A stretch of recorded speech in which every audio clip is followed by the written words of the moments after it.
What's up mga kabakbakero? For today's video ay meron tayo dito nakasabayan na pinakamalupit na rider. Wala na sigurong tutulad sa kanya. Napakalupit niya.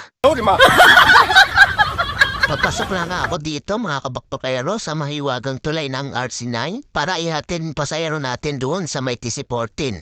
May traffic pa nga dito mga kabakbakero. At itong kabakbakero natin, Agsitoda, ay pumakaway pa nga sa atin dito sa camera natin ay ispatan niya. Shoutout na di pala sa'yo, kabakbakero Agsitoda 119. Bilis-bilis naman ang konti, kabakbakero JR Agsitoda, para makarami naman tayo ng biyahe. At dito pala basta nga ako, kumaliwan na nga ako dito sa may twilahan ng mga Agsitoda sa may kanto. At dito na nga mga kabakbakero, pagbalik natin, dito na natin may kita yung pinakamalupit na rider na sinasabi ko. Ayan na siya mga kabakbakero. Malupit to mga kabakbakero, wala talagang tutulad. At dito paliko na nga kami, paagat ng Korok 7. Ayan, tignan mo siya mga kabakbakero. Ang lupit talaga niya, oh. Kala mo nasa Japan siya eh. Lagi siya nasa kaliwa. Ang dami niya kamag-anak dito mga kabakbakero. Lahat sinasalubong niya, wala namang dalang mga chocolate.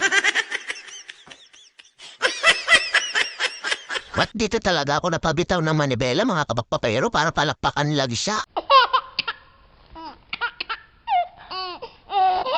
Ayan na siya mga kabakbakero. Palikon naman, sinalubong niya yung kabakbakero natin. Yan, napailig na lang sa kanya. At itong si ate, oh, napapaturo na lang sa kanya. Sabi ni kanya ni ato, ang galing niya. Wala na talagang tutulad sa kanya. Ang lupit na mo rider. Anong klaseng kamote kaya siya? Kamoting kahoy o kamoting baging? Sa palagay niyo mga kabakbakero, anong kamote siya? At dito na nga mga kabakbakero, sayang, di ko na naabutan si malupit na rider. May naisakay kasi ako dito pasahero, mga kabakbakero. Sa mga makakapanood palang video na to, mga kabakbakero, yung gagayahan yung mga pinagkagawa ng mga malupit na rider na yun.